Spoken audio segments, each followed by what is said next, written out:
You're listening to a podcast of spurious morality. You did the thing. The introduction thing.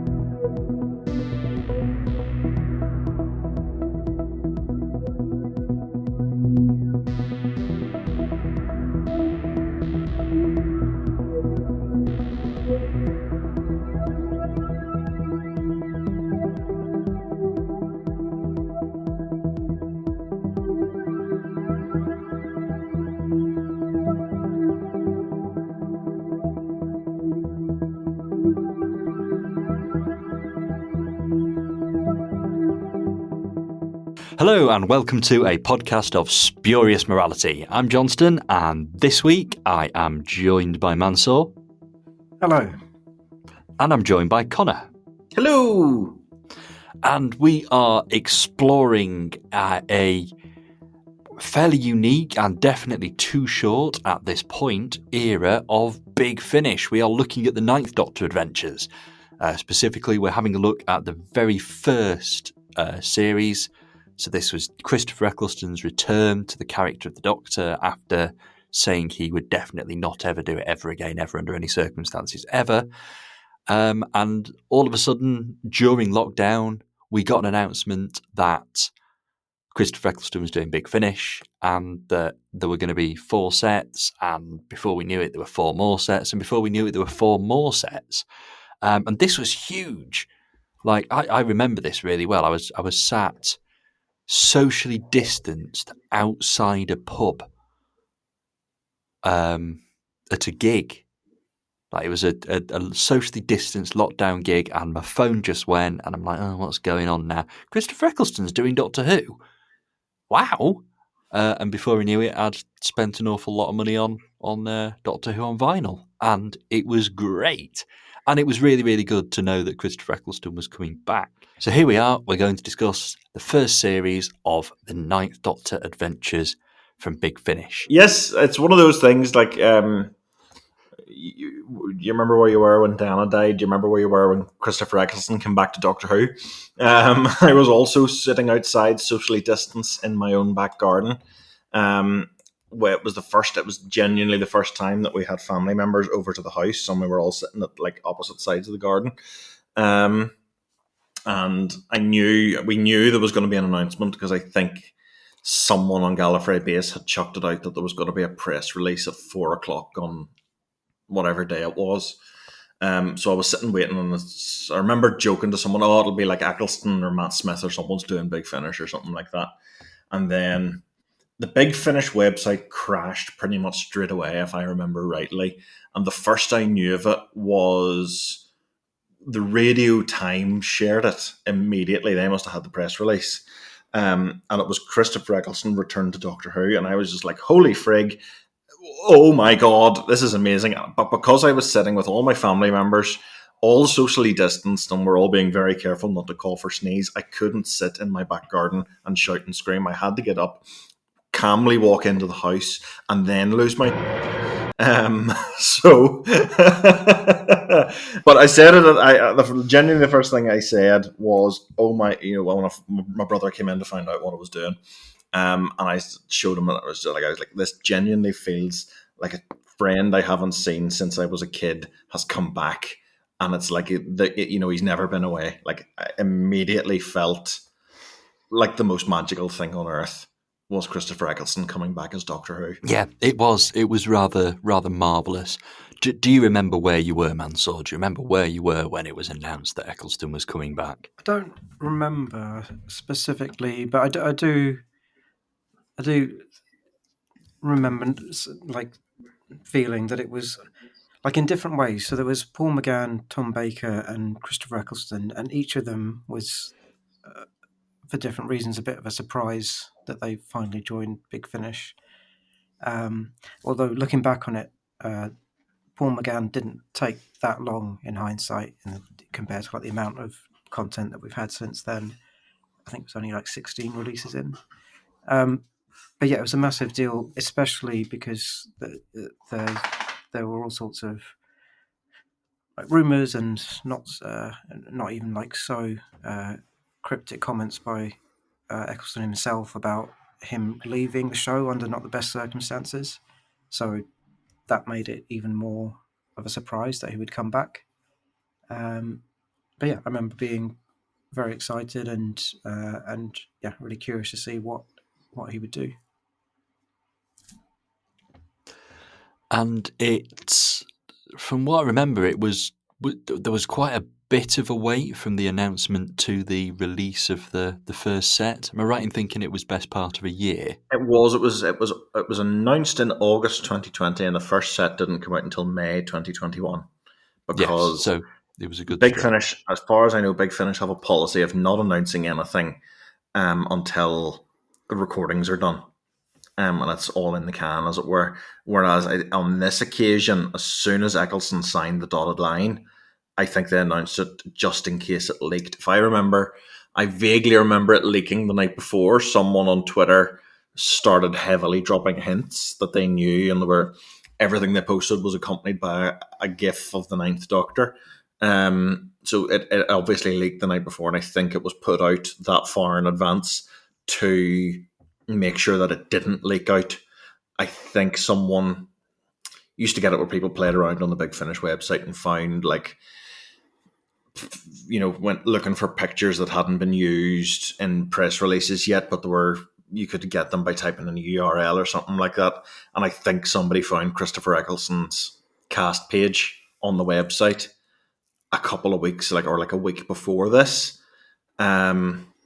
So I think it was pretty much as soon as Eccleston was signed on and contracted to do that first series, they announced it just to get it out in the open so it couldn't leak. You see, maybe I'm completely romanticising the memory here, but I seem to remember it as it was a really big surprise, and I did not know it was coming at all when I was sat in this pub socially distanced. For some reason, I've got it in my head that the announcement was a total "where did that come from" surprise, but everything you've just said also rings a bell. So I do wonder if, like I say, I've just romanticised the memory of, oh my God, it was such a surprise. And maybe it wasn't. Maybe I knew it was coming. Who knows? Well, Big Finish cottoned on to it, and it all happened at the same time because someone found the page and then someone found another release by typing something into the URL or something like that. And Big Finish said, we put that there to deliberately throw you off. If anyone's doing this, playing around with the website, because you're not really meant to do that, it's slightly illegal. You shouldn't. I think Big Finish said they put that there to throw people off, that they couldn't tell what was real spoilers and what wasn't, because obviously Christopher Eccleston's never going to come back to Doctor Who.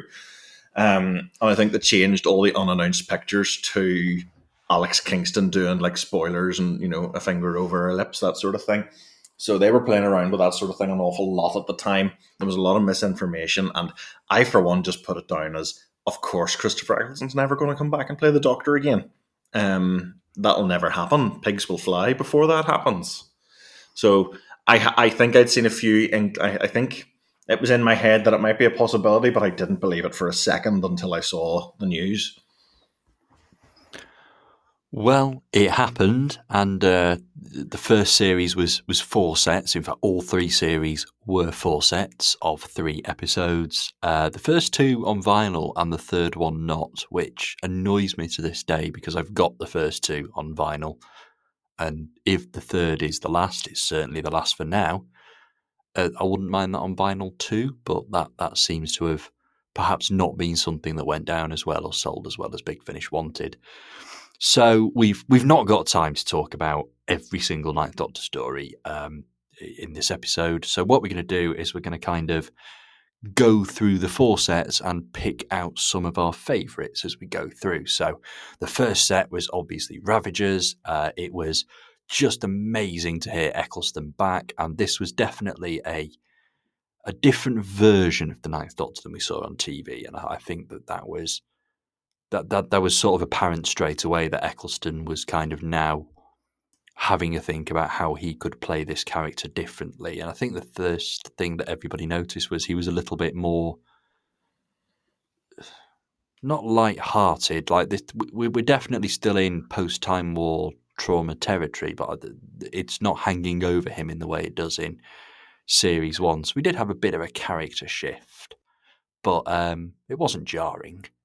I think certainly in Ravagers it feels like he's on a constant sugar high. Like I think he's a lot more bouncy and energetic on audio, and I don't know if that's because Eccleston's in a studio, a recording studio, and like he's not like I remember him having like manic bursts of energy on screen, but he doesn't have a physical performance to channel that energy into on audio.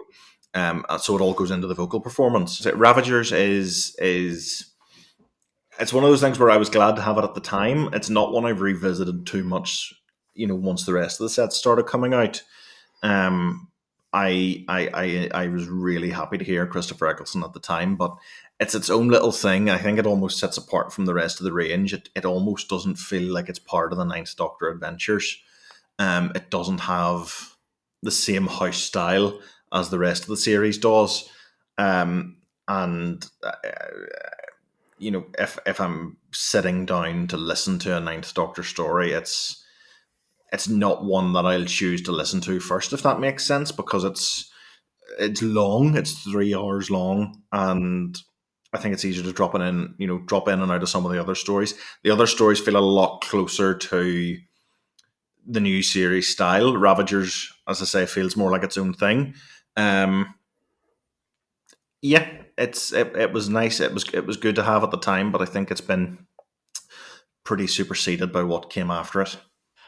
So let's really dive in though on the second set, which was Respond to All Calls, and this kind of goes, what you were saying about Ravagers, it not really being part of the house style. This set seems to immediately and confidently establish a house style. This is the template that pretty much all Ninth Doctor adventures from this point onwards would kind of adopt.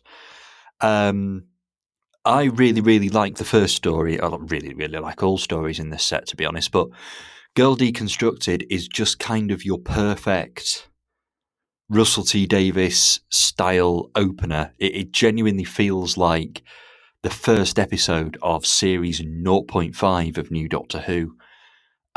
Really, really sort of, interesting story, not too complicated, domestic Earth setting, likable characters. It's definitely got some nice emotional punches in there. This is kind of what I was hoping for when we went in. It's not quite through and through New Who. It's definitely its own style, but I really enjoyed Girl Deconstructed.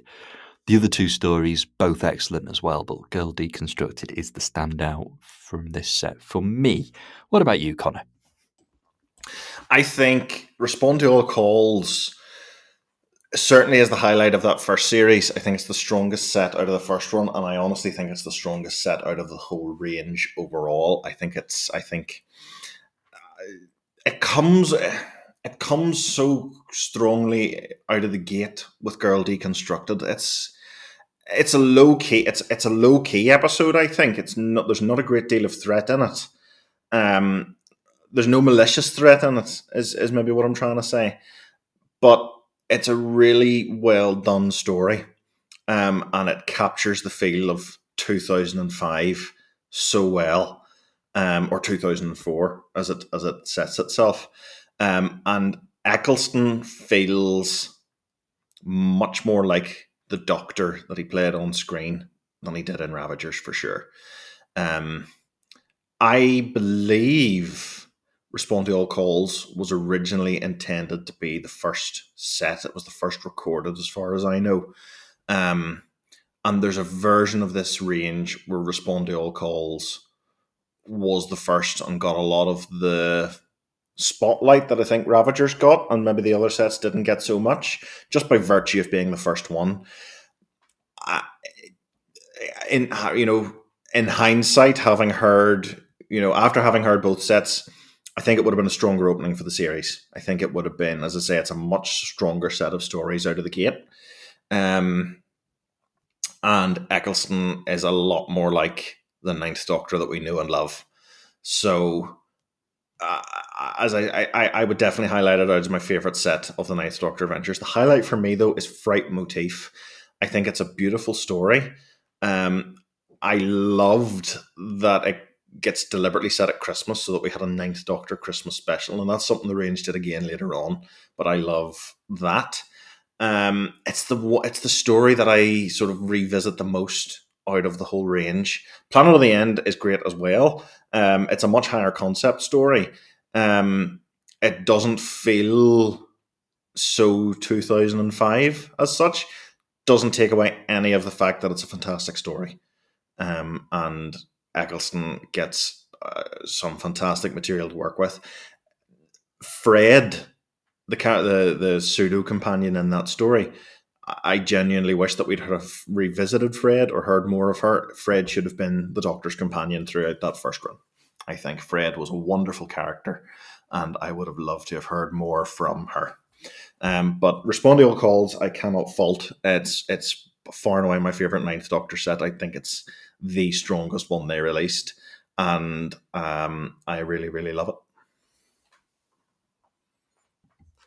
It's absolutely a contender. Yeah, it's up there.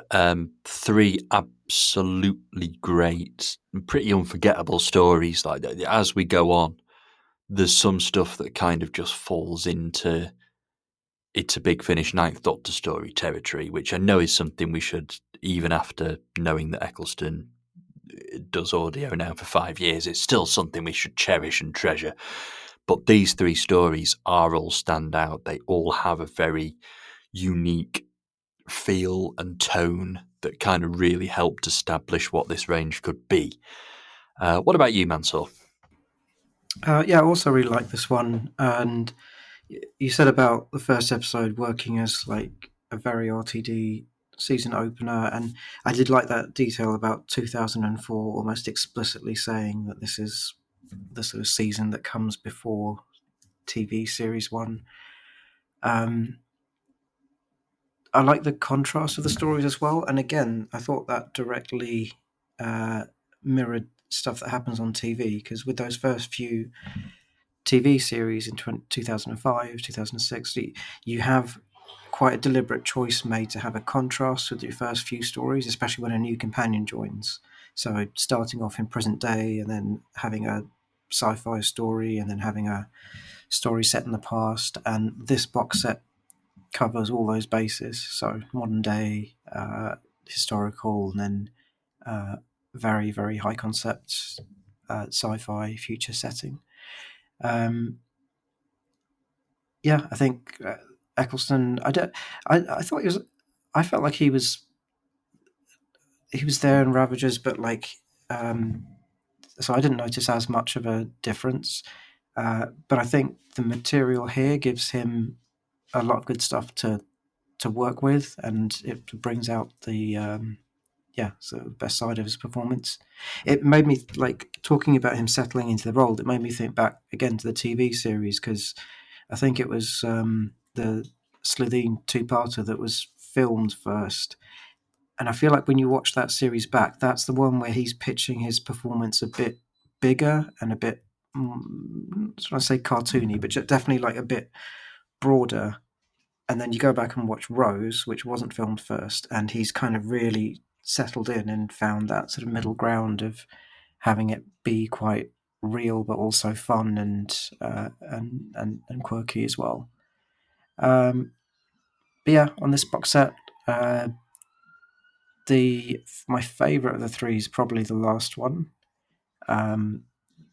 Yes, it doesn't necessarily sort of fit right into 2005, but I think there's only so far you can go with just like echoing the past and repeating what's come before, and we have the TV stories for that. So when we get classic Doctors back and recording stories, I want them to try different things with them, to try to take risks and tell different types of stories. So yeah, all three very strong, but that last one is easily my favourite. Yeah, Planet at the End's a great story. Like I say, everything in this set is really good, but and it is difficult. You know, I immediately zeroed in on Girl Deconstructed. It is my favourite of the three, but it's very difficult to pick from the three. You know, we've not really said much about Fright Motif, but it's just as good as the other two. They're all excellent stories. The sound design's very And good across all three of them as well. yes, That one's got like a very musical theme, but even with like Girl Deconstructed, I was listening to it on a speaker system and I noticed it's not surround sound, obviously, but they use stereo quite conspicuously to put across that sense of disembodiment. And yeah, so I thought that was a nice little touch. yeah, absolutely. As I said, Um, Fright Motif definitely I would call my favourite story out of that set. What I think Planet of the End has going for it that the others don't is Planet of the End is the only one to have a villain out of that set. Like it's the only one that has or villains rather, because Girl Deconstructed, it's all a bit of a mishap and a misunderstanding. Like there's no evil character there. Fright Motif, it's a monster, which obviously Doctor Who, we love monsters, but Planet of the End has an honest to god evil villain, or villains, and it gives Eccleston something to rail against and play off. That the others don't. They're three really fantastic stories. They're three really different stories, and I like that variety in that, you know, first quote unquote proper set of the Ninth Doctor adventures. But Planet of the End like has a proper malicious villain for the Doctor to confront and play against, and I think that's probably its biggest strength in the context of the wider set. so we'll move on to the third set, which was Lost Warriors. And this was the set where I felt as though things started to play a bit more safely. We'd had this sort of big bursting the doors open, the Ninth Doctor is here set in Respond to All Calls, and now this is kind of, I don't want to call it a mid-season lull because there are three good stories here. It's very unfair to refer to this as a lull.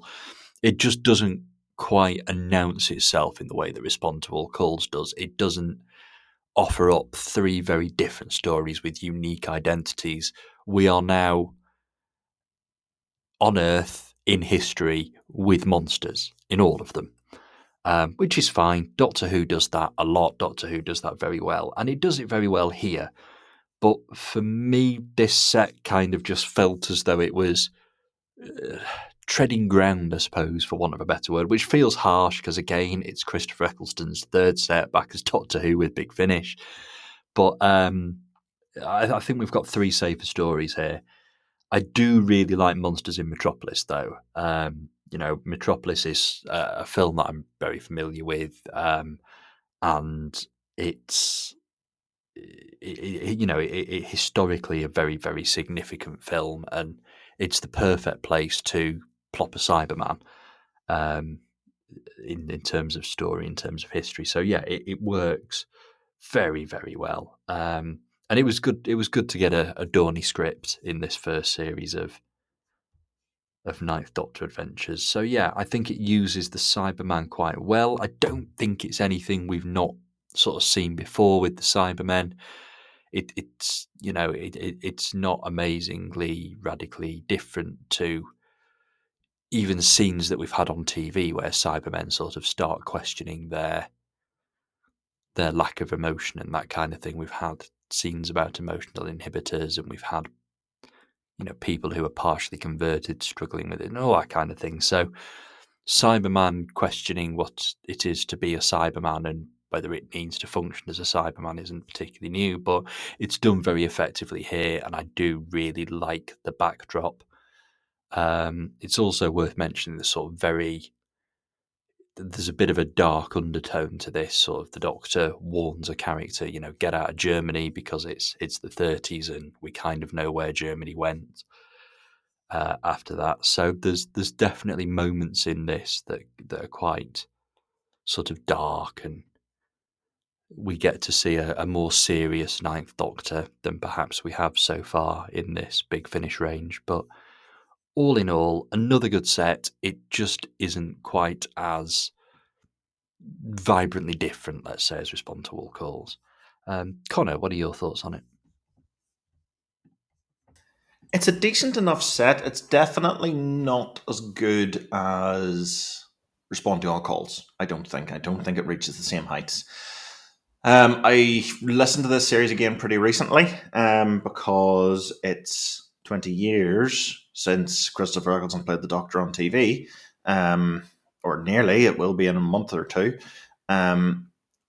which is terrifying. Whereas all that time gone, but I got more out of it this time than I have done on previous listens. I like the hunting season, I think, maybe more than most do. It's very broad. It's a bit of a farce. It is entirely unsubtle in its sort of presentation of class warfare, or like the relationship between the upper and lower classes. Everyone's a wee bit of a caricature. It's lovely to hear Annette Badland in a Christopher Eccleston Doctor Who story again. But I think the character that she plays, I'd have liked a bit more interaction between Eccleston and Badland. And I know we got a lot of that on TV in Boomtown. And Boomtown's a real standout, I think, in that series, purely for the scenes where the Doctor and Blonde are sort of facing off against one another. And going into this, you have that expectation in your head, and I don't think it lives up to it.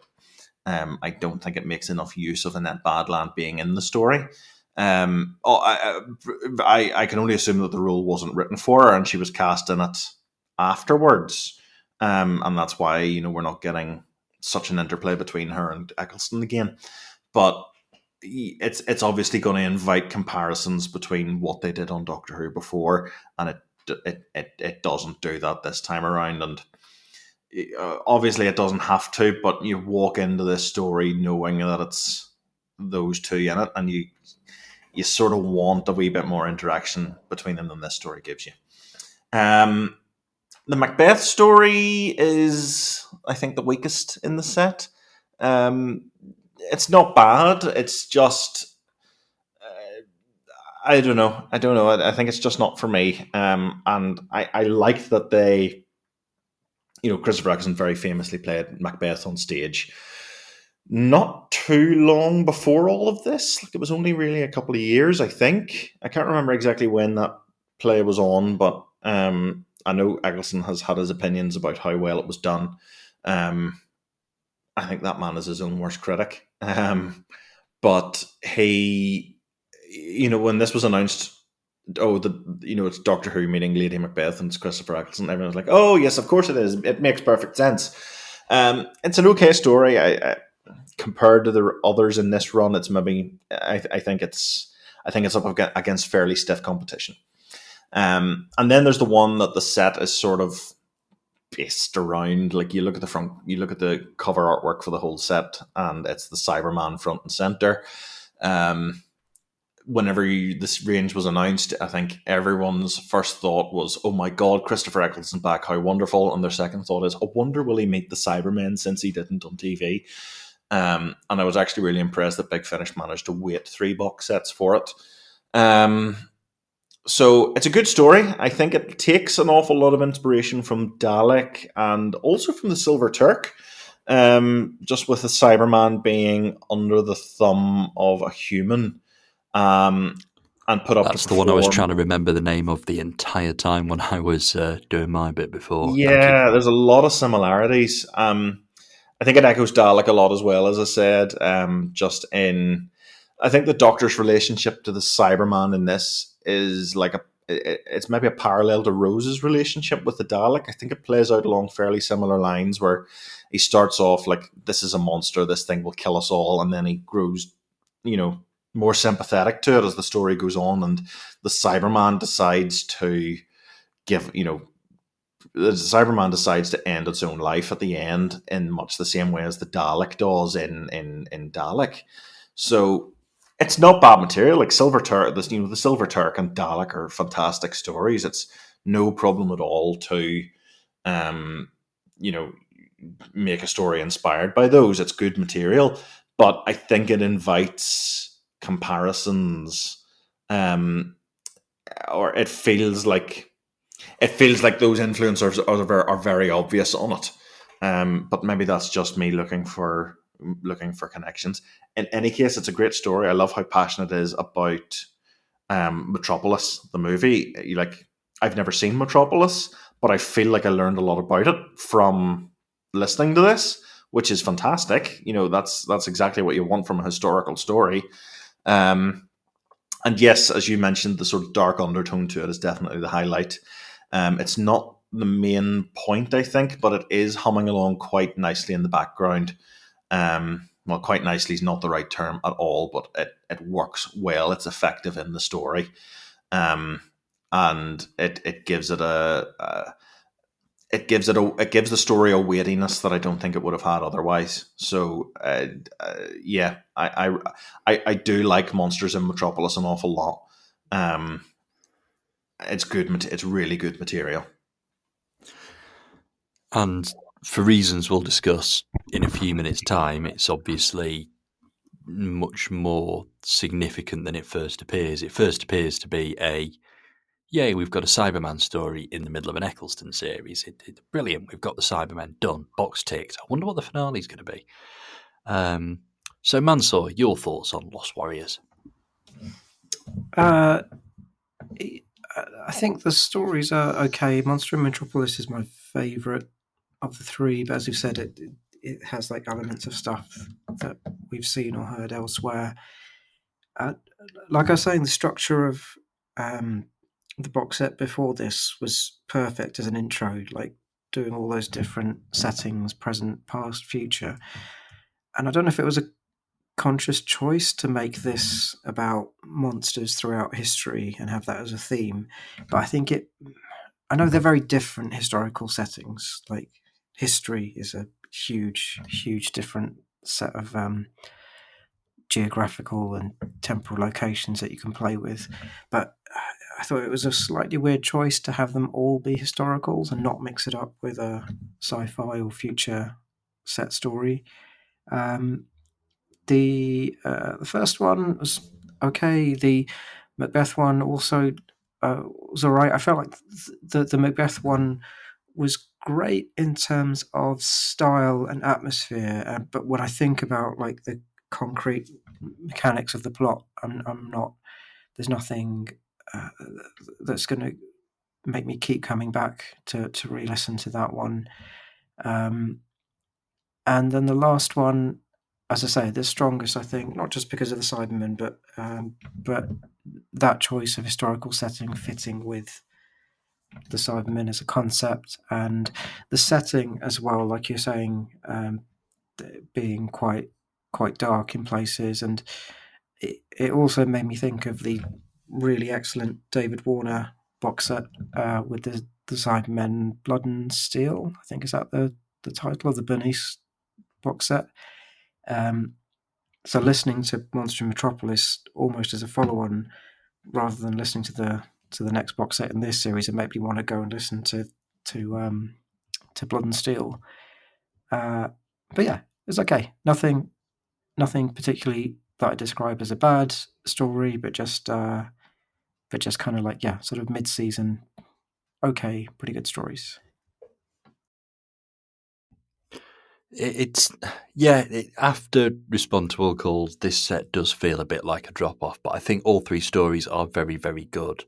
I think it is just that sort of mid-season lull that I think a lot of New Who does or has fallen victim to. I mean, it's reflected here and not recreated here, I think. But if you're going to sort of roughly adopt a format, then you're going to fall into the same pits as that format as well.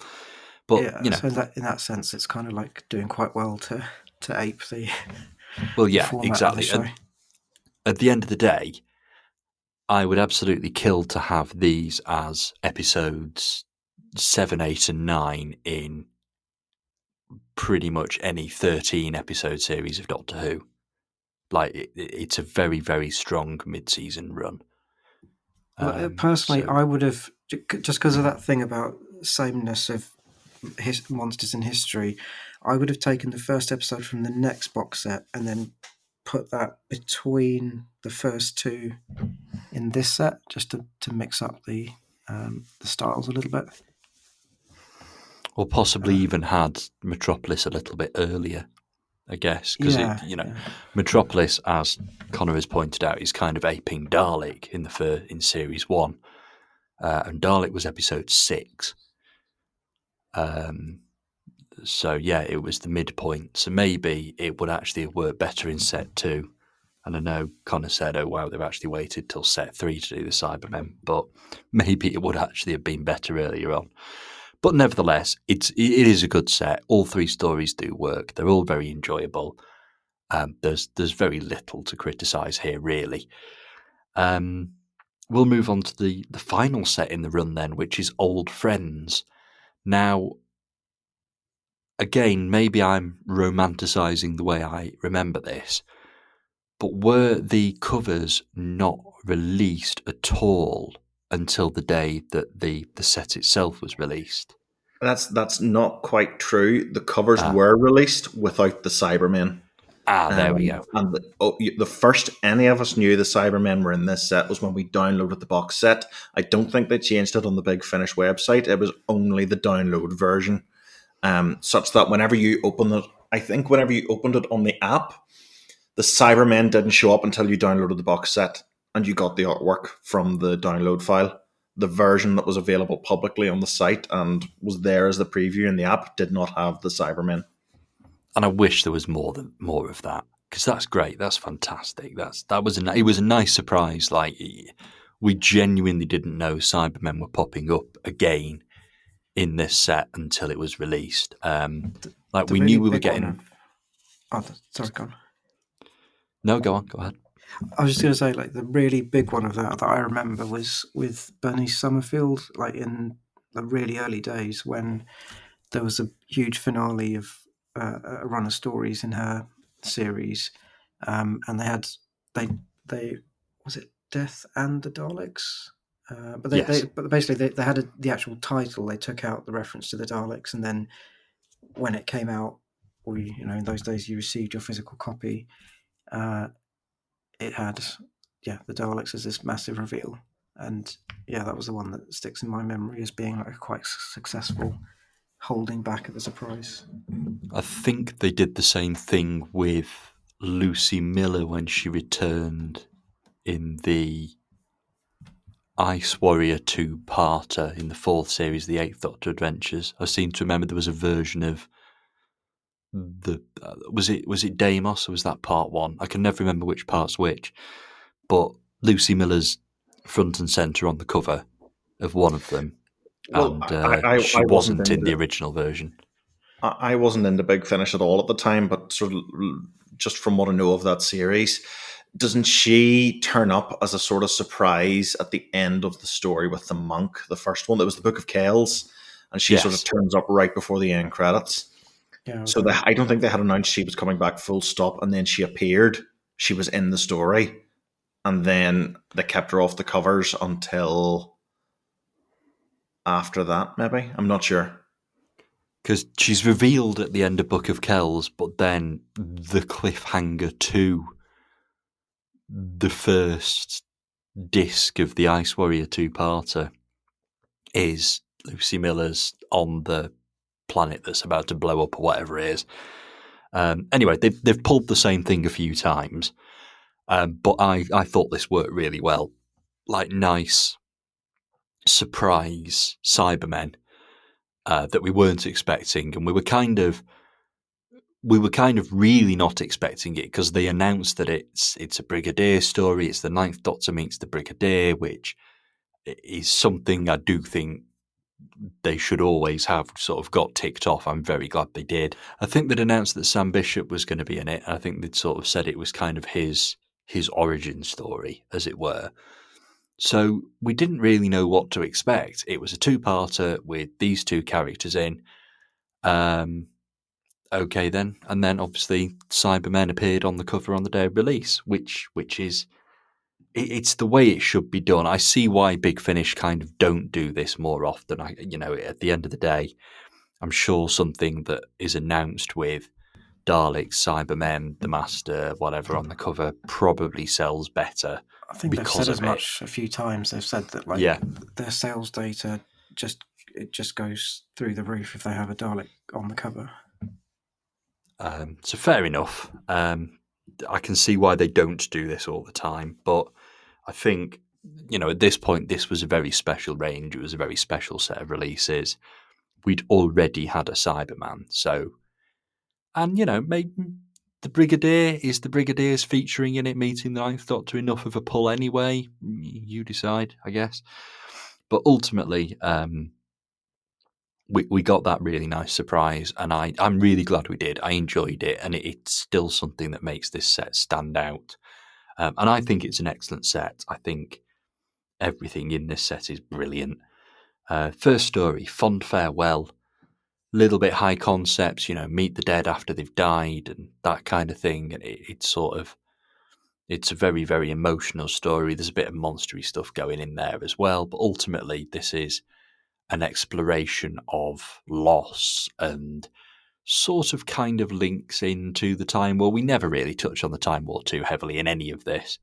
But this definitely has a bit of a link, and the Doctor has lost a friend here, and there's a mystery to be solved about his friend after death not being able to remember him, and I think it's a really good story. It's one of those with a few nice emotional gut punches, and I really like the fact that it leads into the Cyberman two-parter. It's the events of this story make the Ninth Doctor think, I need to go and check on a friend, and that friend is the Brigadier, and that's what kind of leads us into the finale. We get a sort of very, very good Scottish set Cyberman story with some really good imagery in it, actually. Considering it's an audio story, there's some very, very nice imagery, very good ideas written into this. Some great characters. Again, it has emotional gut punches. It does use the Brigadier really well. I'm really glad this story exists. And it's not a big epic Russell T Davies Doctor Who 2-part finale. It's not Bad Wolf Parting of the Ways. It's not Army of Ghost Doomsday. It's arguably a bit more low key than that. To be honest, if anything, it's more of a classic Who finale. It's more of a demons type story, or the Time Monster, or something like that. It's got the unit thing. Everyone's doing the bit, and there's a few characters come together, and yeah, it kind of feels as though it's Christopher Eccleston in a big classic Doctor Who story, and I quite like that. The tone kind of fits. It's still set. Is this one 2004 as well? I think they've just basically set 2004 as the present day quotation marks for this series. So yeah, I really like what this set does. It's a one-parter and a two-parter that are thematically linked and deals with things that the Ninth Doctor should be dealing with. And even if it doesn't address the Time War perhaps as heavily as it could do, it's still an absolutely wonderful run of stories for the Ninth Doctor. And I have to admit, I think this might be my favourite individual Ninth Doctor Adventures box set, but it's close. Respond to All Calls is very good. This is very good. There are some sets in later series that are very good as well, but I think if I had to pick one, this is probably the one that I would instantly answer with. So go on, Connor, talk to us about Old Friends. So I'll start with Fond Farewell because I don't want it to get buried under the, oh my god, it's the Cyberman big finale. It's a fantastic story. Again, it feels like it's more of a piece with the Respond to All Calls stories, maybe. Sort of calls to mind um, Voyage of the Damned, sort of with the whole party atmosphere, and it's a funeral that feels like a party, you know, which is a very Doctor Who idea. Um, and it's the hosts sort of remind me an awful lot of the angelic hosts from Voyage of the Damned. Um, yeah, it's a really good wee story. Um, as I say, I think it gets buried an awful lot under the weight of the massive Cyberman finale sitting beside it. But it's definitely one of the gems in that series, one of the gems in the range, I should say. Let's talk about the big Cyberman finale then. So I know we talked about the Cybermen appearing on the cover. I think putting them on the covers full stop was a mistake because the Cybermen don't turn up until very near the end of the first episode, and you're just sitting waiting for them the whole time. That's one of my biggest pet peeves with Big Finish. I know things sell better when they put the Cybermen on the cover and when they announce these things in advance. And I know from Big Finish's point of view, like there's going to be a much longer period of time where people know the Cybermen are in this story than the short period where they're a surprise to us as listeners. But it drives me mad when I'm sitting looking at a cover and the Cybermen are on, and it starts building up to a big Cyberman reveal.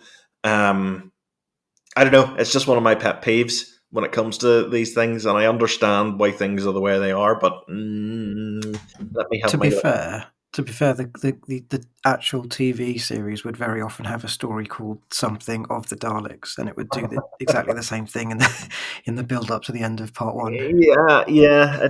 That's not an excuse. But I think the whole thing with the covers, where they announce one version of the cover in advance, and then on the day of release, you get the big reveal where the Cybermen are on it suddenly.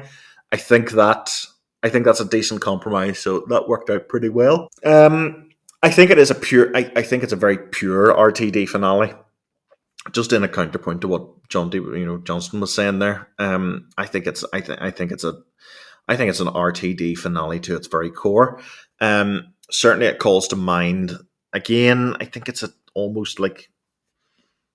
take on the parting of the ways in Bad Wolf again, in a way, because you get the Cybermen who are all sort of broken down, and they're not at their best, and they scavenge the human race for to build a new army, um, which is what happens in Parting of the Ways and Bad Wolf. Um, I like I like it an awful lot, though. I think the parallels between that, I definitely think it's a take on it, but I don't think the parallels between it are just as obvious as they are with, or they're not as prevalent as they are with Monsters in Metropolis and Dalek.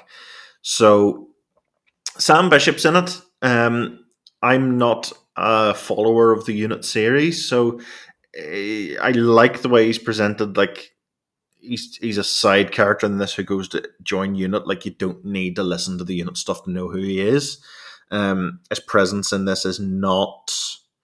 It's nice. I assume. I think it must be nice if you are a fan of the Unit box sets. But if you're not really like it doesn't feel as shoehorned in as it might have done. One of the big talking points with it, obviously, is the Brigadier, and I know people's mileage varies on Culshaw as the older Brigadier. I think it works well enough. I do think he differentiates between the young Brigadier and the older one that he's played a couple of times. I think it's maybe easier to tap into the imagery here if you're imagining the version of the Brigadier from Battlefield, despite the fact that they've put the Sarah Jane Adventures photos on the cover. And I do like that he's in this. I like that he got to meet, the character, got to meet a new series Doctor, because it didn't happen on screen. Obviously, it's never going to happen on screen. Once Nicholas Courtney, it was never going to happen on screen once Nicholas Courtney passed away. I think it was fantastic that we got him in the Sarah Jane Adventures, and I keep meaning to revisit that story with him. I haven't seen it, I think, since it went out originally, and I had no clue who the Brigadier was. But I like that he's in this. I like that he gets it gets the best joke in the whole series, because the Cybermen turn up and he gets his phone out and he's just like, just going to text Doris that I'm going to be late home tonight. Like, I love that little moment so much, and it is just a little moment. Um, it's a good finale. It ties back to the earlier Cyberman story. It gives us a big new series style finale to the end of to end this first series of Eccleston's new adventures. I think it's just very likable. I think the setting in Edinburgh and sort of that South Queensferry area is it's fantastic, and it lends us tapping into the sort of mythology around the Buryman definitely adds something to the story. I have visited Edinburgh a couple of times, and I was there not too long before this story came out. And I remember going up and standing on top of Calton Hill and looking down towards the Firth of Forth, so I was able to visualize like the bridge and all really easily. Um, uh, Someone mentioned earlier on about the imagery in the story. It's the bit with the Doctor and Sam and Fiona are on the boat and they go under the bridge and the music sort of swells. You can picture exactly how that would look on screen. This big sweeping vista as the boat travels underneath the bridge and the train rattles overhead. It's absolutely fantastic. Um, yeah, I really really enjoy it. I think it's a great end of the series and definitely the strongest set in the run after Respond to All Calls. It is a cracking finale. It really is a cracking finale, but you're right. It's not fair to take away from Fun Farewell before it as well. It's a very, very powerful story. So yeah, wonderful set. Go on, Mansoor. Talk to us about Old Friends. Yeah, I agree about the first story leading into the 2-part finale. That worked well for me. Like all three of the stories in this box set, and also some of the others, like Planet of the End, they feel sort of simultaneously quite like authentic RTD stories. And I agree with Connor about the finale. Actually, it feels like in a good way, like a very traditional RTD finale. But there's also like, and this is not a bad thing. This is really good. But like, there's also quite a lot of a Moffat era feel to some of these stories. I can't quite put my finger on what it is, but like, there's something about the tone and the feel, and like, there's elements in this 2-part finale that remind me of what happens to Bill in like her last 2 TV stories. Yeah, and I think it all comes together really well. The Brigadier, the voice acting, it did stand out to me when I started, but I think with Big Finish, you get used to that.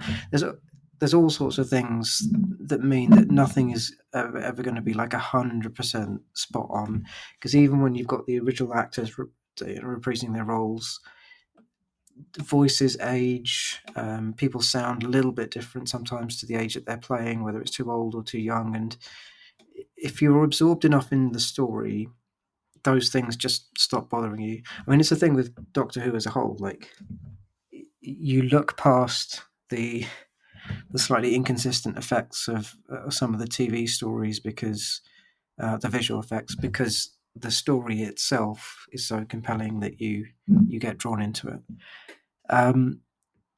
So yeah, voice acting worked for me. The story itself, what I liked about it as well is that it was a nice counterpoint to the Silurians, and they make an explicit call back to how the Brigadier behaved at the end of that story in the Pertwee era, and how he's reacting to these human Cybermen in this story. And I thought that was a really nice call back to say, look, these characters aren't just like static; they actually do occasionally grow and change as they get older. They do learn. And one other thing that stood out to me, we've mentioned this stuff about the Time War not being tackled head on, and I think that's fine, because what can you really do with it in a super explicit way? Ravagers was kind of quite directly connected to it in terms of the super weapon or device that's at the heart of the story. But actually, I think all of the box sets dance around it like just the right amount. There's a lot of quite explicit references actually to the Doctor being a soldier, to having experiences of war, and there's not the quite sort of level of conspicuous angst that you got on the TV series sometimes, but there's something slightly subtler, and I think a legitimate way of reading this series or Eccleston's audio era as a whole is that you've got this happier, apparently more carefree Doctor, but all of that trauma and angst is just really expertly hidden under the surface, and there's just like the subtlest little hints of it that come out from time to time. And I think you get moments of that across all four of the box sets in this first series. Yeah, so I thought strong end to this first run. I think I'm guessing we'll do like follow episodes looking at the other series, but just looking forward, I feel like there's highs and lows across the whole of Eccleston's audio era, but I think you could cherry pick at least 13 really, really strong stories from his run and like cherry pick a kind of curated audio season. So yeah, overall, extremely glad that he came back to the role, even if it was like for a finite amount of time. Well, it's this run effectively doubled the amount of Christopher Eccleston Doctor Who that existed, and that alone is brilliant. The fact that we got 3 times the amount by the time he was done. I know he said it's not goodbye forever and all that, but right now, what we've got are 3 series plus an extra Once and Future episode, and if that's all we get, it's better than what we had 5 years ago. 5 years ago, we did not imagine for a minute that we'd get anything like this, and I'm just really glad that when it came around, generally the quality was pretty high. Like, we have talked about some really, really, really good Doctor Who today. Just before we sign off, I'm kind of gonna have my 2 pence worth on the whole Culshaw not sounding older thing. First of all, I agree with Connor. I think that there is definitely some differentiation in the performance, but it's Big Finish. Nobody sounds like they did on telly. If Nicholas Courtney was still with us and he was still playing the Brigadier for Big Finish, he wouldn't sound like 70s or is it 80s Ha Ha Brigadier in the Third Doctor stuff. So it's horses for courses. I like what Culshaw does, and I'm really glad Culshaw did this. I'm really glad the Brigadier was in the Ninth Doctor Adventures, and I'm hoping that Culshaw's Brigadier will get to meet every other Doctor that the Brigadier hasn't met yet. I think I've always said I think there is room actually for the first Doctor to meet the Brigadier. I don't think any mind wipes are needed or anything like that. I think it would be really nice to have a post 3 Doctors Brigadier so he knows who the first Doctor is, meet a first Doctor who doesn't know who the Brigadier is, and in the future we'll be friends, all that kind of thing. I think that could work. I think that'd be a really nice idea. So yeah, more Brigadier and more Ninth Doctor as well. If Christopher Eccleston's up for it, let's have more, because Yeah, only definitely. if he's up for it, rather than I think because he's. I prefer the Ninth Doctor when it's played by him rather than other people. Yeah, I really don't think. I don't think I want a Ninth Doctor recast at this point, because we've had the real thing at Big Finish. I fully appreciate we've not had Matt Smith at Big Finish, so if we're recasting the 11th Doctor in the hope that Matt Smith still does it one day, absolutely fine. But we've had Christopher Eccleston, and Christopher Eccleston is still available. He may not want to do it year in, year out, but I'm fairly sure we'll hear from him again. I'd be very surprised if we are sat here in 5, 10, whatever's year time, and we are still at the point we are now in terms of what Christopher Eccleston at Big Finish we have. Knowing Big Finish, they recorded a load of other stuff with him and haven't told us about it yet. Anyway, that's a favourite trick, isn't it? Or am I just trying to manifest this? Who knows? But we'll leave that there. It's been good to talk about this. It's a really good run of stories. It was great to have Christopher Eccleston back at Big Finish. And we have 2 more series to discuss, which is probably something we should do before the end of 2025, and then we can plan that we did it, or pretend that we planned it deliberately to mark his 20th anniversary. There's no such planning at Spodcast, listeners. We have just accidentally done an episode at the right time. And on that note, I will say a big thank you and goodbye to Mansoor. Thank you. And a big thank you and goodbye to Connor. Thank you very much. And I think we'll come back and discuss Series 2 and 3. I hope we do. For definite, yes. Yes, should be done. But we will be back for more spodcasting in the meantime, and indeed next week anyway. Goodbye now.